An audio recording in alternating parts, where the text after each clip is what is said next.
Hi guys, I am at Forest Lawn Funeral Home and Memorial Gardens, which is in Goodlettsville in Tennessee.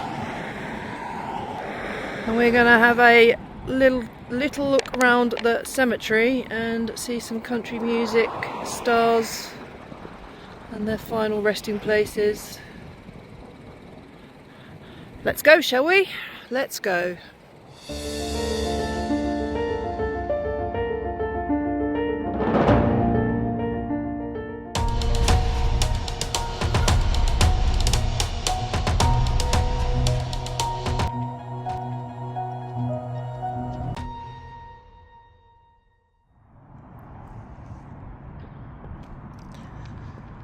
So this is Music Row, and along this bit of the cemetery are a number of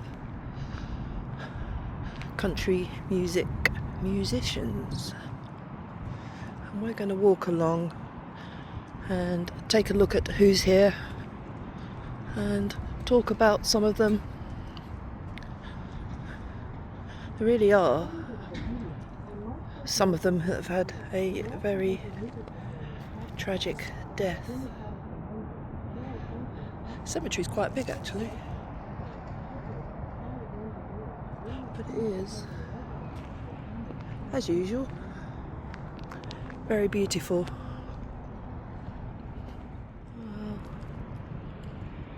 US Air Force, Vietnam, Gordon Odell. Oh, that's nice. So this is the final resting place of David Stringbean Aikman.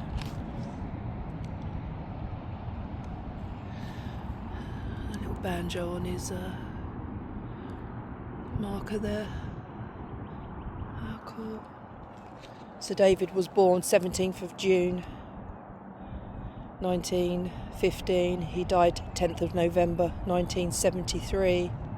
He was 58 years old. He was a comedian and country musician and was one of the top stars of Nashville back in the day. He was one of the original members of the comedy and country music television variety show called Hee-Haw. He and his wife Estelle were killed by burglars. So the burglars were after cash that they had heard rumours that he kept in the house. He did keep cash in the house. They were shot to death. That's tragic, isn't it? The burglars were caught.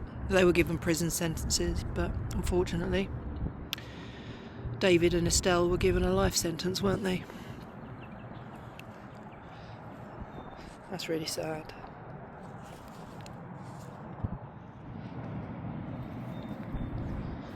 Louis Marshall, Grandpa Jones found their bodies.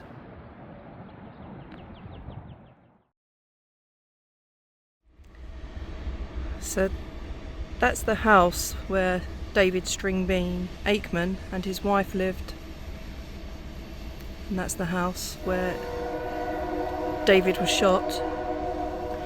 Estelle was running down this driveway away when they caught up with her and shot her also.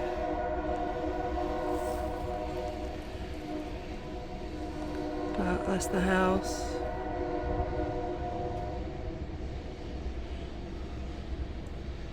Wow. They kind of lived quite modestly, to be fair. I mean, considering David was a very famous Grand Opry musician. Beautiful stream running in front of the property there. But that's the house. A very tragic event. I think I said in the cemetery when we were looking at his grave, the burglars were caught, given life in prison. One of them died in prison, and the other was released in 2014. But yeah, bless their hearts. True crime location, guys. Wow. Let's get back in. That's the property.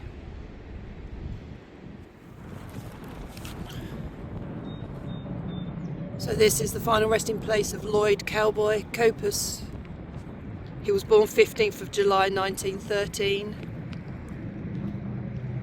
He died the 5th of March 1963. He was 49 years old. He was a country singer. He was actually very young when he learned to play guitar and fiddle. He began singing at aged 10 years old. He was singing and performing on the radio as a teen, and he had his first solo hit in 1946. He co-wrote and recorded the song Signed, Sealed and Delivered, and he was also the first to release the Tennessee Waltz. So a day or so after performing a benefit concert, he and others boarded a flight. The plane they were on crashed, unfortunately, killing all on board.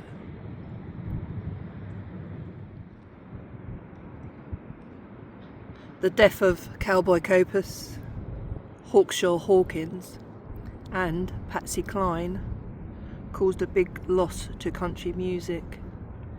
Yes, it was the same flight that Patsy Cline was on. That's really tragic. Rest in peace, Cowboy. Rest in peace.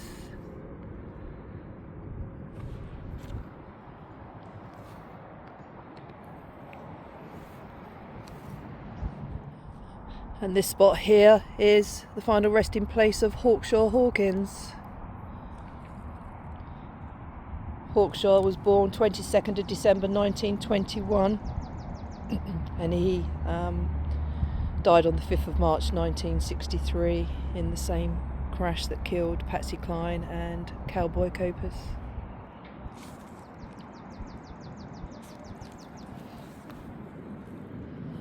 There's a bit of shadow where the flowers and the flag are, but you can see Hawkins.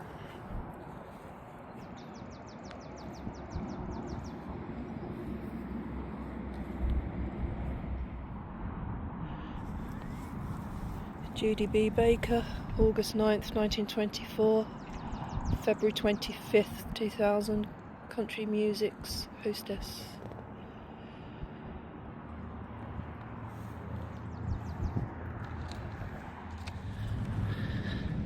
And this is Lefty Frizzell, if that's how you pronounce it.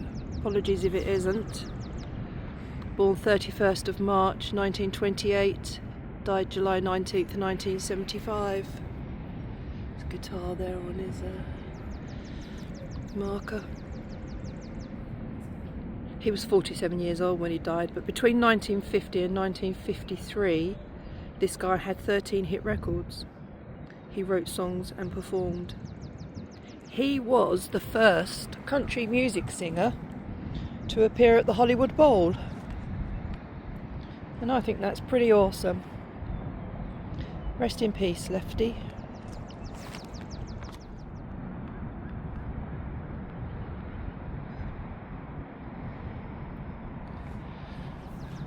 Pretty lovely. They were the inspiration for Mom and Dad's waltz. Well, it's Lefty Frizzell just up there. Raphael John Cruz, aka Billy Hill, 1933 to 2022. That's a beautiful marker.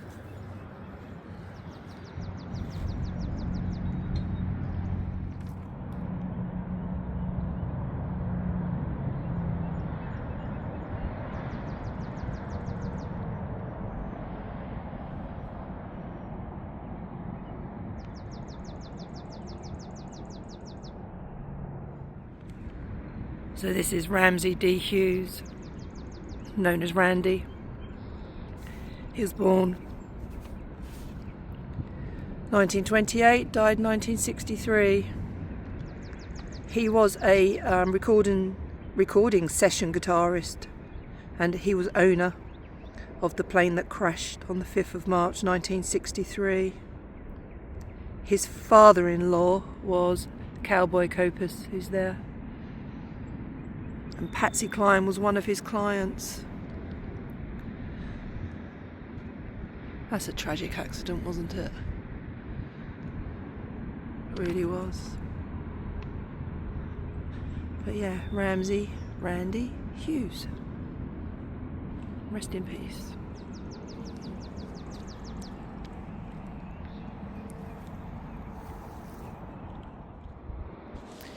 So Music Row is there. Masonic Garden is there. And in the Masonic Garden we have Randy Hughes and Cowboy Copus.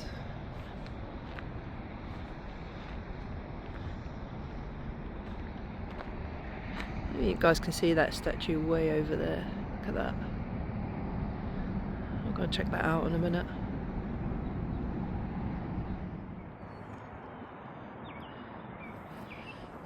So guys, in this section is James Philip Widener.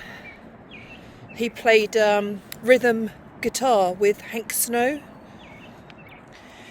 When he heard that String Bean had been murdered, it is said that he made the comment, when music people die, it usually comes in threes. I wonder who will be next. Well, he was next. James Widener. 17 days after it's alleged that he said that, he was murdered. He was killed in a double murder and robbery. James P. Widener. He was in the Army Air Force, World War II. Thank you for your service, soldier. So born March 12th, 1918. He died November 27th, 1973. Wow. Wow. Rest in peace, James. I'm a bit closer to that statue now. It's a statue of Jesus, looking over everybody, which is pretty awesome. So let's go and check it out.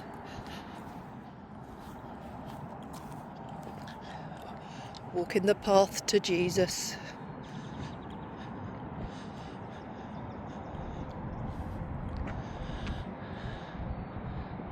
That's awesome. I like statues, I like sculptures.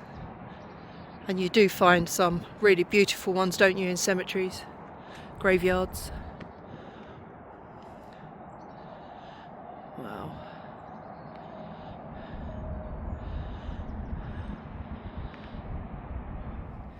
This is Jimmy Crawford. Jimmy was born 17th of September 1935. He died 2nd of February 2005. He was 69 years old. He was a pedal steel guitar musician. He co-founded JCH Steel Guitar Company. He's performed with many artists, including Dolly Parton, Loretta Lynn and George Jones. Jimmy Crawford. Rest in peace, Jimmy. He is in a really beautiful location. You just see down there that fountain. So nice. How awesome is that? Sound of that water. That looks very blue, doesn't it? It's a beautiful day today. Blue skies. It's a little bit chilly actually, but it's warmer than it has been. Springy springing. Look at that tree. I love cherry blossom trees. Beautiful.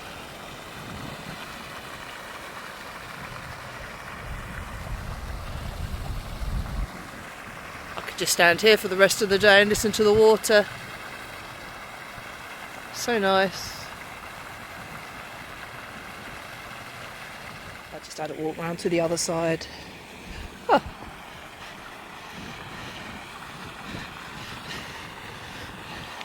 There's a duck.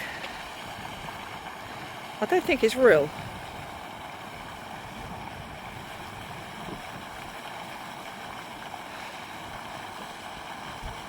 It is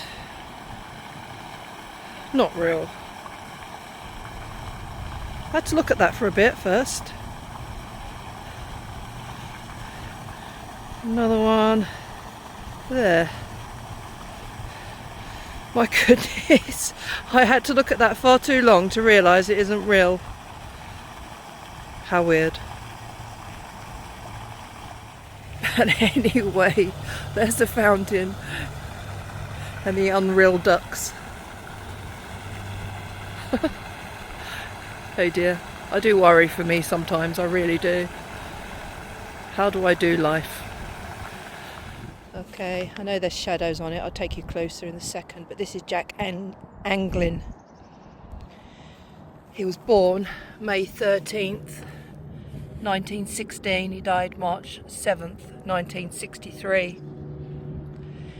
He and his brothers began performing in the 1930s as the Anglin Brothers, and he later became a duo with Johnny Wright. So Jack was unfortunately killed in an auto accident on the 7th of March 1963. He was on the way to the funeral of Patsy Cline. Jack Anglin. Tragic, absolutely tragic.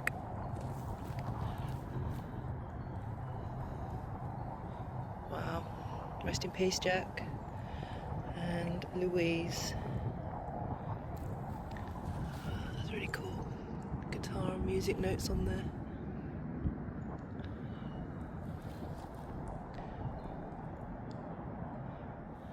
I just spotted that over there. Let's go and check that out. It's a little like a mural. So the section that Jack is in, which is just over there, is the garden of the Last Supper. So that's a mural, so to speak, of the Last Supper. It's pretty awesome.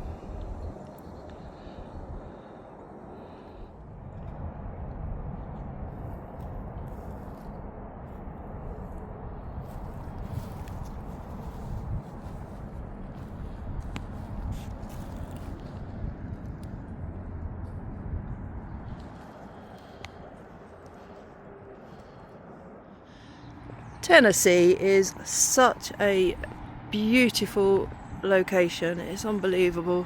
I've seen quite a bit of Tennessee now and all of it's beautiful. So I've come away from Forest Lawn Memorial Gardens and we're now at Luton's United Methodist Church. That's a beautiful church, I have to say. And there is a graveyard here. And I've come to see the grave of Grandpa Jones. So let's go and find him. But look at this. It's gorgeous, isn't it? Well, it is to me. So as we pulled up in the car, I noticed that there was a little memorial for Grandpa Jones here, a tribute. Oops. And there he is. He's a member of the Country Music Hall of Fame, a member of the Grand Ole Opry since 1946, and a regular cast member of the Hee-Haw television show.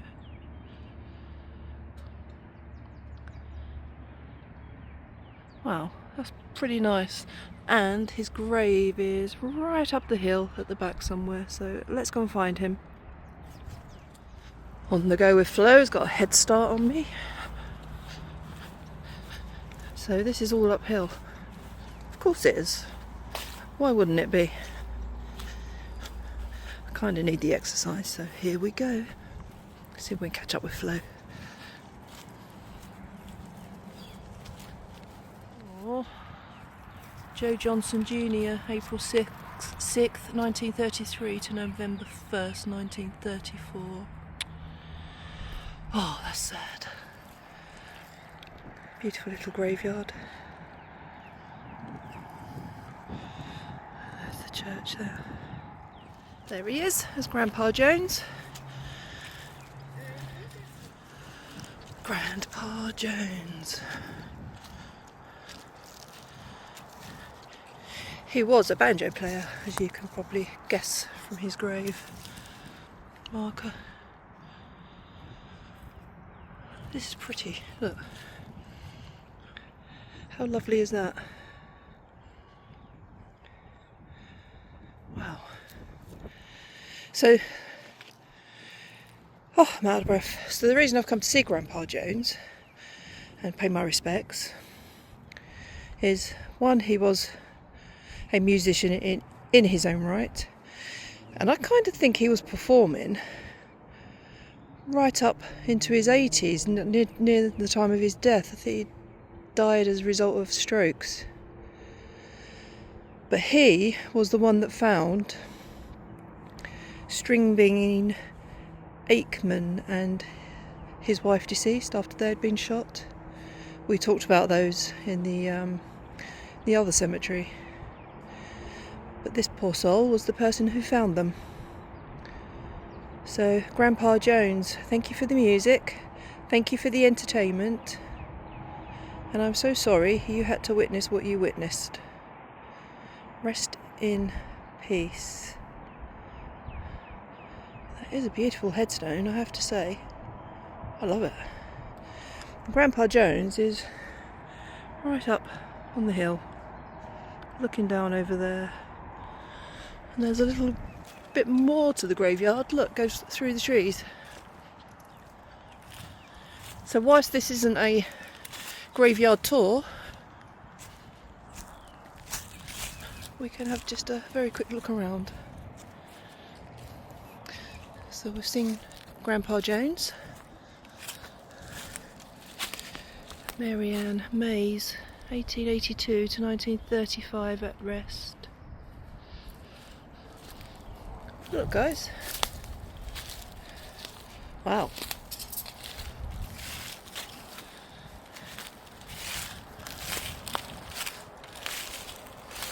I bet there's some lost gravestones in this place, in this area.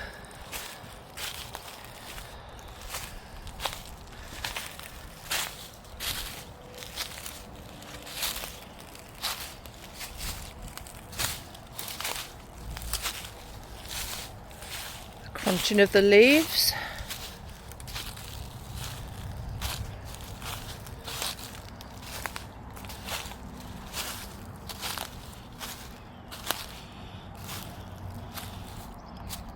It's John Hampton. He passed away September 8th, 1921. Rest in peace, John. Beautiful daffodils.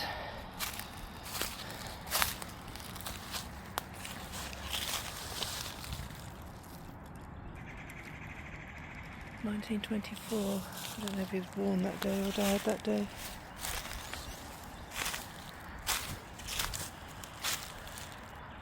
That one's unreadable.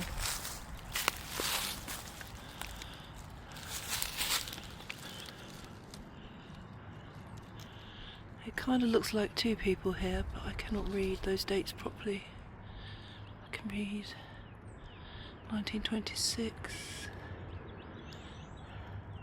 No, I can't make that out. So.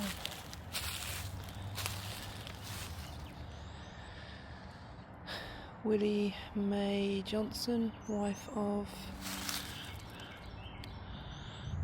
H.C. Hardaway, December 11th, 1890. Looks like March 22nd, 1926.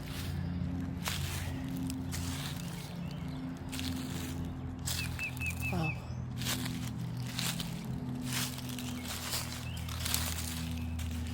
You can see lots of hidden grave markers in the grass there.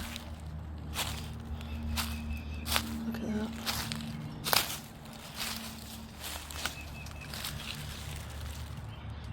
Melvin Hampton, 1911. Rest in peace, Melvin. Mabel Hampton, 1914. Rest in peace, Mabel. James David, I think that's Dunningham, 1953. Deborah Yvonne Ford, that's just got 1955. Rest in peace, everybody.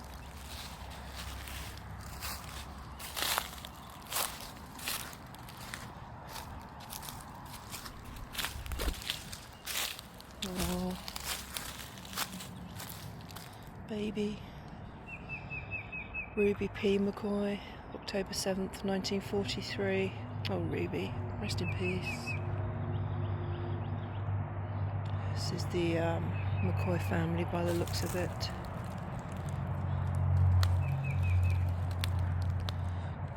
Across there. Wow.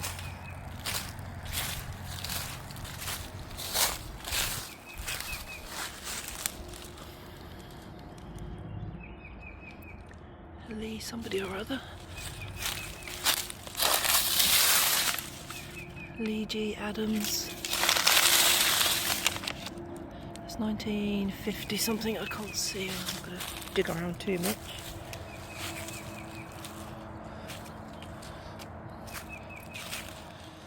Callie L. Scott. It's a really simple headstone, isn't it? 30th of January 1920 to the 13th of October 1961. So young.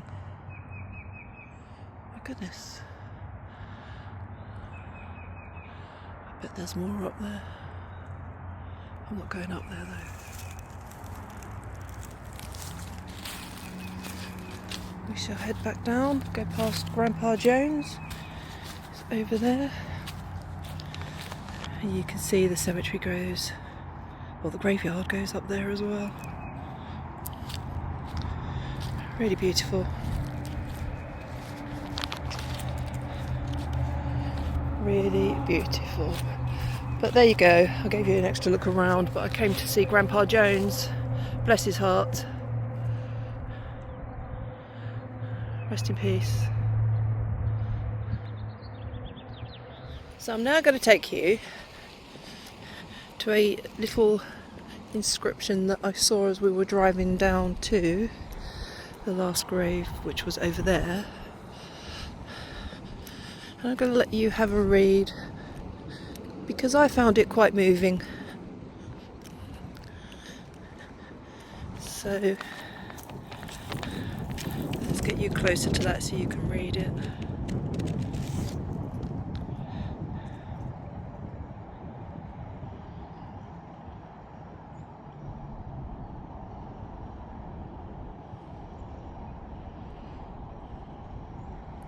How beautiful is that? A cemetery is a history of people, a perpetual record of yesterday, and a sanctuary of peace and quiet today.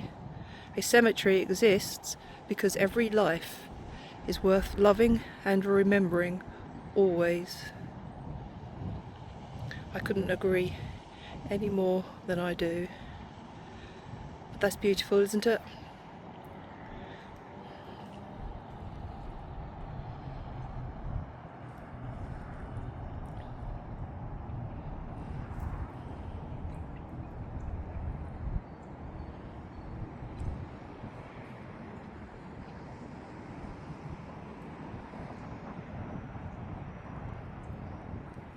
Thanks for watching, guys. I hope you enjoyed the video. If you did, please would you leave it a great big thumbs up. If you're not subscribed, I would really appreciate if you would subscribe and join my little YouTube family. As always, thank you for watching. I appreciate every single one of you. Take care, everybody.